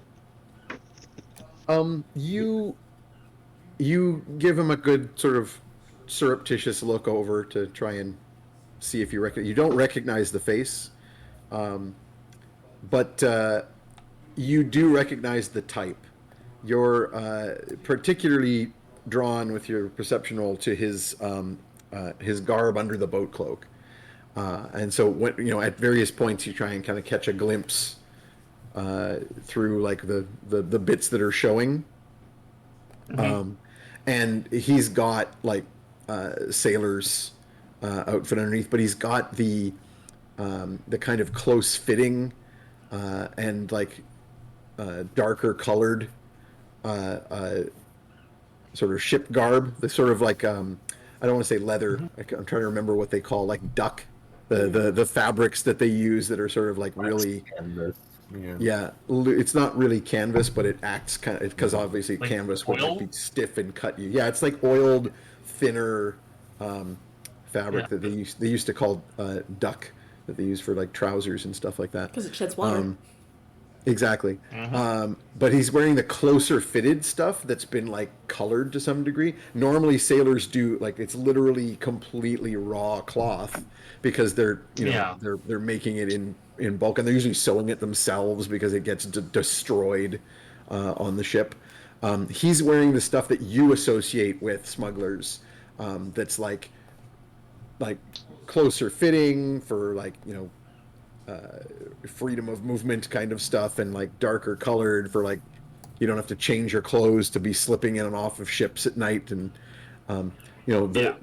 famously the duck fabrics that these sailors used to wear is by being completely undyed raw fabric is like bright white, right? Which is why Yeah. it's kind of the thing in like the British Navy to have all of the sailors like looking at their brightest whites, was to show that your discipline is good. Obviously, smugglers don't like to dress like that because then when you jump off of your boat in the night and go into the secret cove, people are like, "What are those white objects moving around in the distance there?" Ghosts. Yeah. Ghosts. Ooh. Yeah, they just run around. They just like take all the secret goods off the boat, going, "Ooh, just ghosts. No Ghost smugglers chips. here." Ooh. Yeah, so you don't recognize the guy, but you definitely have seen guild smugglers in town like loads. This and this guy's got like the seafarer version of that. So I'm gonna probe basically, deeper. yeah. Oh, sorry. So basically, my distant relative here is not opposed to working with darker elements. Is what I'm learning. Yeah. Which frankly Which is fine. doesn't surprise you too That's- much. that's Like pretty there's common no for your such thing family. as a merchant. Yeah, there's no such thing as a merchant that doesn't like, you know, dip on the other side. No, I mean Like, that is accurate. I at the mean, very least they pay their like, I mean, that's the whole thing of the Thieves Guild. They pay their appropriate, you know, bribes, tolls, whatever. it All the reminds me legit, of Yeah, sorry. yeah.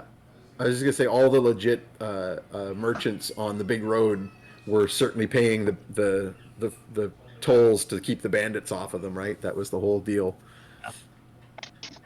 Just reminds me of Al Gadim in second edition, where they had the whole you could be a paladin of the sea, but the law of the sea is if you can't defend it, it's not yours. Yep.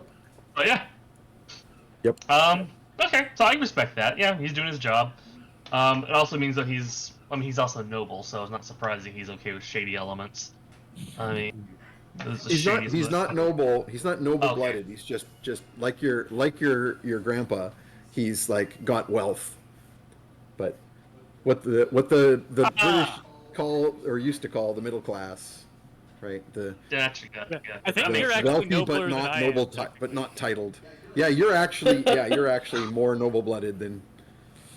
Yeah, like, I I'm just gonna, come I'm out gonna of probe it. deeper on the guy. I think I mostly just want to look out for Don Emilio and making sure that like he's trusting the right filth. Because that's something that I've gotten more used to. So yeah, I'm gonna probe deeper, and like if I get noticed, like I'm a creepy old man. I do done stairs sometimes. that Like yeah, this is pretty in keeping. So Yeah, as typical for dungeons. This is just what I get off on. yeah. Oh, don't Interesting mind fetishes me. you have. Yeah, typical to Dungeons and Dragons, it doesn't kind of give any real cues as to how that manifests. It just says the target knows that you are probing into its mind.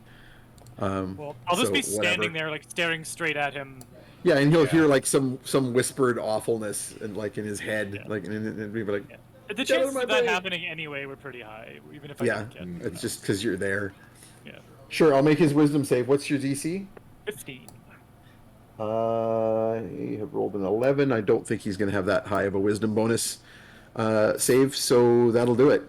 And I'm specifically looking for, like, if he's pulling anything over, if Don Emilio needs to watch out. I don't think I'm allowed to fish for anything in particular, but that's what I'm. I thought you could hang on. Let me just double check the wording of this overly I think- complicated spell. I think if you combine it with like interrogation, you can.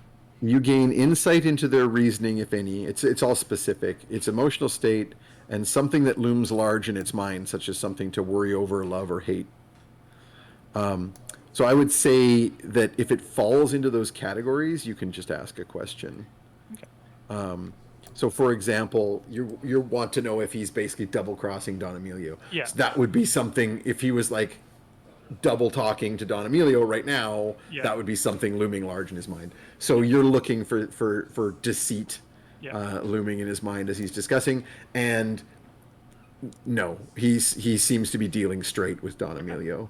Cool. There's like worry in his mind, like of the more sort of what you would expect, like okay, well, I can do this, but there's risks involved. Okay. Cool. But no duplicitness here. Awesome.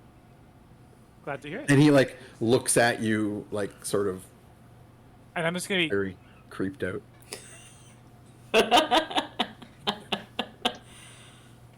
That's fair. Good. Yep. cool. All right. I'll let the poor man go. I guess we'll talk to Don Emilio. Yes, cousin. I'm just going on a little field test of some of my transportation ideas, and I was wondering if you had any cart equipment or air carrying equipment, crane type equipment that you think I could attach to one of those horses I showed you to help it either pull a heavy load or perhaps even carry a heavy load through the sky. Really, Sky. Winches, Seems- cables, nets, things like that. Harnesses. Such Elastic things, of stays. course, are very. Such things are very easily come by for. They are used on ships to move cargo on and off. Airships are very. I won't say they are very rare, but they are not in such numbers that they are used greatly for the moving of goods. There's simply not enough of them and it is very difficult to maintain them. It is magical, as opposed to a ship that does not require magic. So I could look into the things that are specifically for airships. That would take me some time, but it could be done. A little short on time, but if you have recommendations for how they, uh, like at the docks, how they would transport crates in a net or something like that.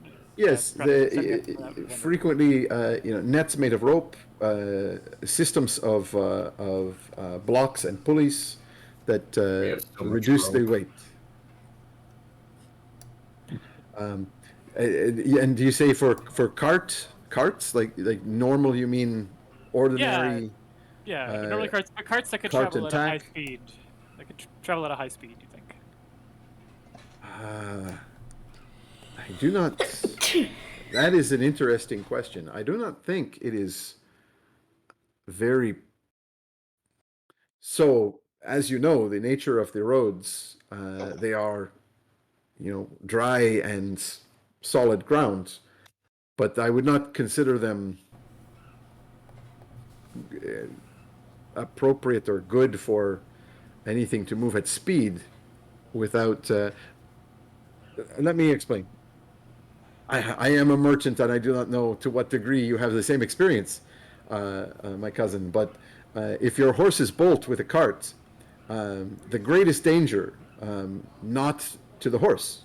So if you are riding a horse and your horse bolts, a great danger is that you will be thrown, or that your horse will stumble in some way that breaks a leg or causes some other harm to the horse.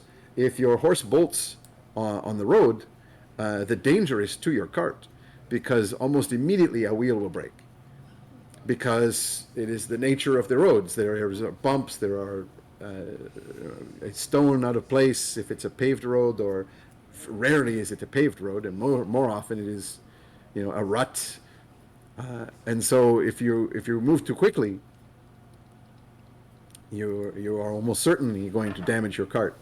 So I am uncertain. You showed, and I'm out of character, I believe you demonstrated how fast the horses could move, right? Yeah. I seem to remember. So yeah, he's immediately thinking of experiences he's had with like a cart, or even so basically what he's going to say is that you need something more like a chariot, like with like metal wheels, like something that's been designed to be rolled at speed behind a charging Behind a flaming animal. horse. Maybe paint it brown. This is gonna be so metal. And so something like that is not really great for cargo, of course, because they're not big. Like they're made to have like one man stand in And to be all we know moved is we're into looking for battle. like a few crates, right? A few crates Yeah. is the best description we have. Okay. We have no idea exactly what we're looking for. to be He said honest. several. He said several crates, Several. and that he, And there's no enough telling what crates. size. He said enough that you would. You could definitely go back to him and ask more questions, but he said enough that you would require Like a cart. cartage. So like he's Yeah, clearly so- envisioning not something you could just like pack onto some pack animals, but like actually need a wagon or something to haul. A chariot probably won't be the right thing. It'd be really cool though. It would be cool. If we had a reducing spell, they could like put the stuff small for a little bit. Yeah. There you go. Yeah.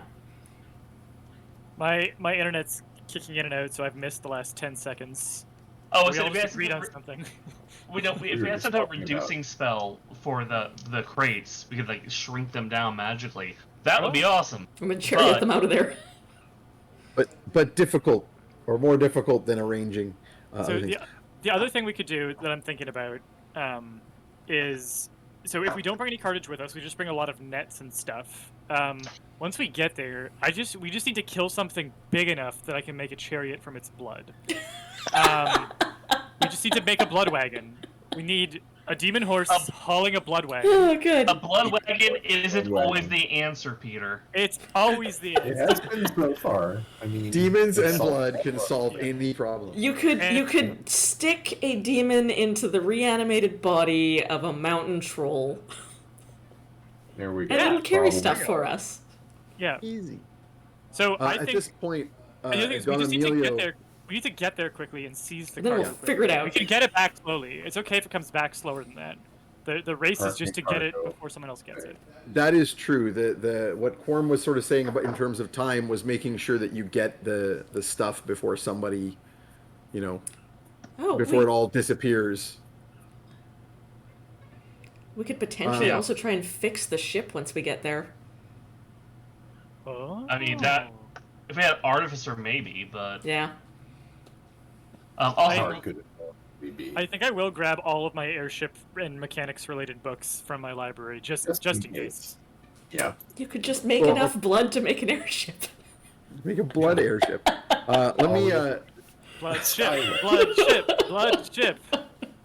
on the good ship. Bloody Bloody clot. I don't know. clot. Bloody clot. Oh god. No. Blood Zeppelin. Oh dear. That's the name of the next episode. Yep. Yep. So I'll point out just a couple quick things. One, Don Emilio will continue to start. He'll kind of like warm up to the theme because, of course, his father, the mad inventor, Right. he'd be like, Right. Oh. But if you took chariot wheels and you built a frame that was like He's there's modding. yeah, so like he's already thinking about like how for because of course you're still presenting this in the context Yeah. of this idea that you presented to him as a way to move Yeah. goods rapidly. So he's talking about like, but I recall the time that my father made a cart to move over very rocky terrain, and there were large metal coils that would be used to shift so that the box did not move. Something like this at a greater scale with the metal wheels of a chariot that could survive the. How much weight do you think that the beasts could pull? But such a thing would be heavy. Is the danger? You would need more of them to make it go at speed. Anyway, so he's. I'm gonna get him going to off. sketch it out for me because I can. What I might do is like get the wheels before we go, like get some chariot wheels, because that's gonna be hard to blood craft. I don't know how hard the blood crafting is, and maybe even some springs Well, for suspension. But then I'll the rest also- we can craft out of blood. But we'll bring. I'll bring also some. point out you have contacts down there because he's the three dons that he's referring to are merchants. like himself. They're his partners in this business venture in Ibiza that he wanted you to contact or to connect with if you're ever Well, down there. And how much further past the airship crash roughly would his contacts be? Like, if we were are we adding like a 20% to the journey or like 50%? No, this is maybe a good time to pull the map up Yeah. to make that clear to the audience. But yeah, no, I would say the like if you look at the map, the distance between like Mud Hollow and the southern foothills of the mountains. Maybe can you zoom out a little bit? Even if that leaves some space at the end is fine. Yep. Because here's Mud Hollow. Right. Yeah, and then like move the map up to as far as it'll go, so that the very very bottom is visible. That's as far as it'll go. Okay. So the cities and towns that he's referring to, that his Santo or Bianco's that he there. referred to, yeah, Santo Bianco is one of the towns that they deal in. It's the major port, but the others were in that general vicinity. So you're talking like adding like So like a day. 10%. Yeah. Yeah. Okay. And in fact, if you were to take, it also depends on how you're getting there. If you are going to end up trying to like scramble through the mountains with or without magic, that stretch is by far the largest chunk of this journey, right? On the other hand, if you're doing the sea route, you would basically be going probably to Santo Bianco, the port, and then from there, the overland bits would be pretty, obviously if you've got the option of your phantom steeds, going to another town to meet one of the Dons is not going to add a significant amount to your journey. Okay. Then we could, we could take the sea route to Santo Bianco, connect with people there and get equipment, pass on the message, and proceed into the mountains. That's a viable option. I will say to Donimilo that I am this field test will send me south. I was not intending to go all the way to Santo Bianco, but I could certainly stop in and make contact with any of the Dons that are in the nearby area, pass on any messages you have, and perhaps ask for their assistance in procuring the right equipment and assembling it the right way. I would appreciate any sketches you can make of how you would see these parts fitting together. And I would be happy to pass on any message you would like to your partners. This is very good news. I think it would take some time. I would send word to my father to get his input on how to construct such a device. But I can certainly ask for him to for a sketch of some sort. And if you are, when are you making this trip? Probably leaving later today, actually. Well, that soon. Very much. I do not know if there is time to get assistance from my father in that time frame. Perhaps. I just saw, Alina, a delayed random flash of your desktop cartoons on the stream. I assume that you just like shifted a thing, and I was like, Oh yeah. wow, it's like a subliminal message. The map flash just like that I'm flapped. supposed to tell me I really, really need to watch whatever that show's called. I forget. Steven Universe? TV Universe, Yeah. that's the one. No, that was me trying to set the back to my main overlay. Someone in the chat said that it should be Bled Zeppelin. Yes. God. I see that you upped people's inspirations for the rollover. Yeah. Can you reset the counter for us? Yep.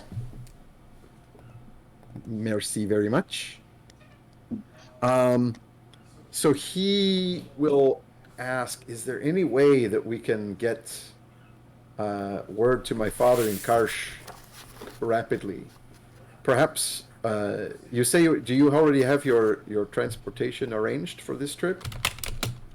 I was going to test some of the horse idea, but if we were able to get to Santo Bianco by the sea route. If someone was willing to take us there, we certainly would also consider that.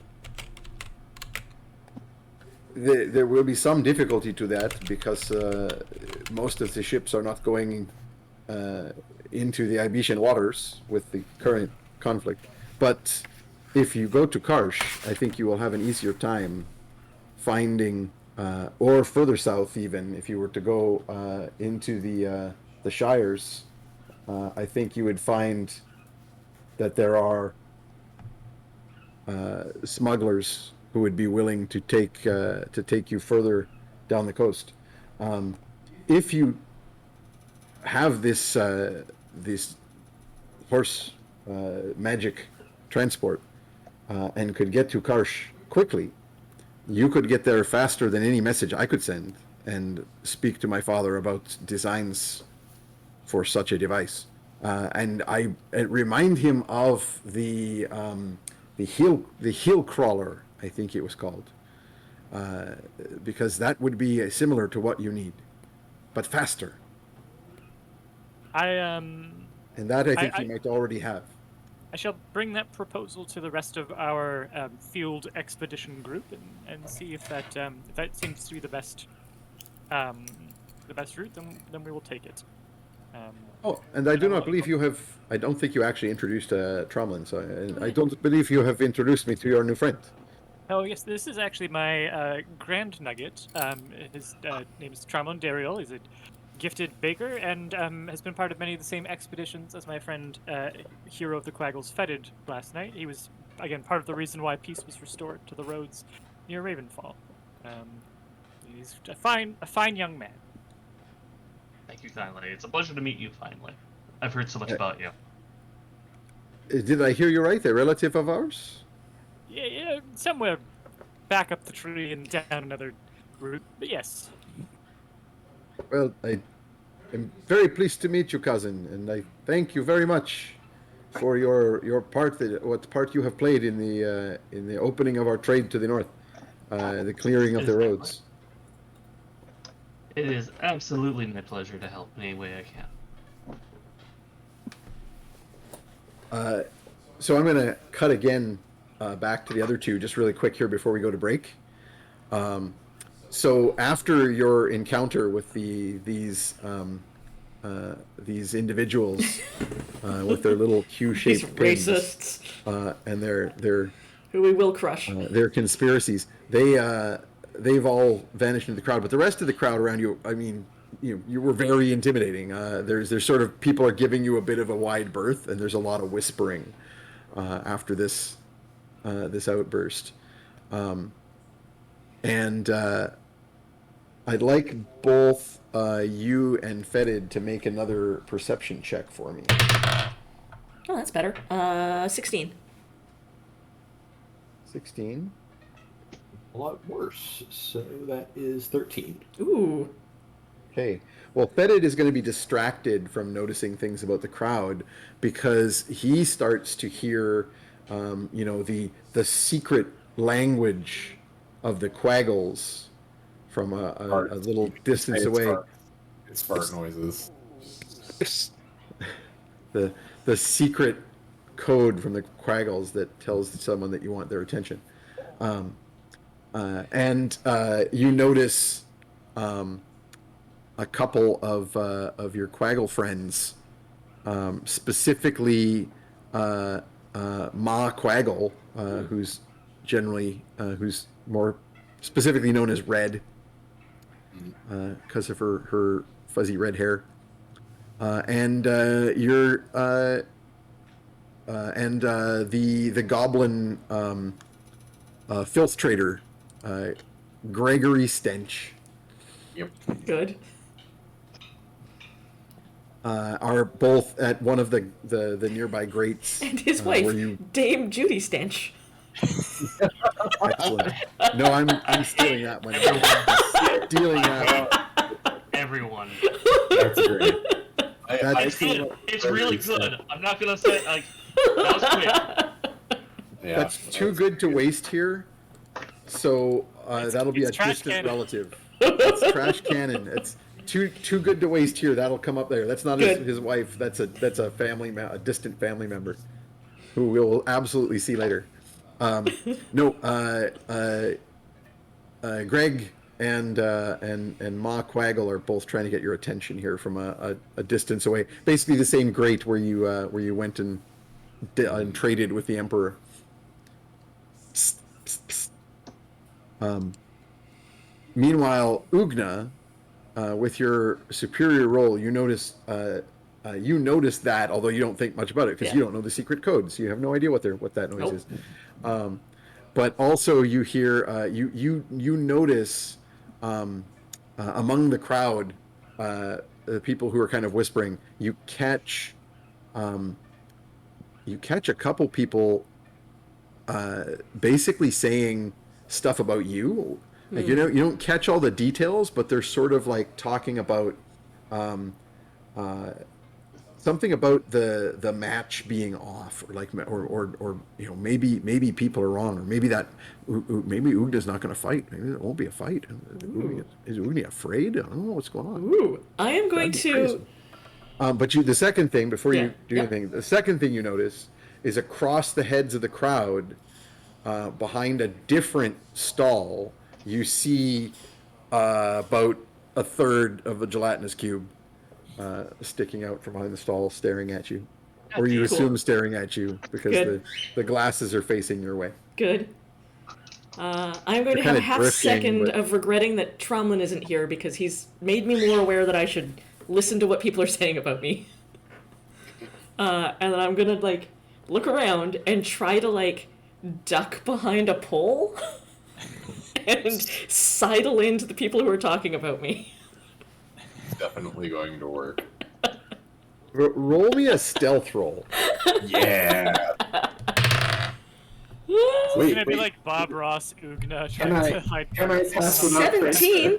Or am I distracted? Yes, you can pass without trace. Oh yeah, I'm passing without tracing. Add 10 Nice. to whatever you roll. 27. Okay, this is 100% Kronk behind the pole. There's like a 6-inch wide pole supporting stuff, and you like disappear behind it, just full on cartoon. I've also dropped all the rope at this point to go stealth. I just sort of like flomp. No, so you've got all this like ridiculous quantity of rope, and you just kind of lower yourself into good. it. You basically disappear into the coils of rope, and then they're just standing there. It's just the Michelin Man. Giant coil of rope. Yeah. And you see your eyes as you sort of like disappear under the rope, and then you like come out from behind the pole. Yep. Excellent.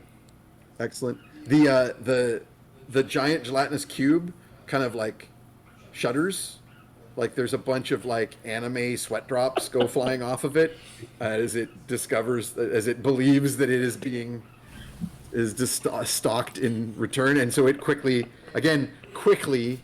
at its like movement speed of 10 ducks back behind the stall. And so so there's a conversation going on. And again, imagine the cartoon, the scene in Emperor's New Groove. There's a bunch of people talking, and there's a pole near them, and the giant Oogna shadow, like, Comes leans out from nowhere. Like sideways. And is, like,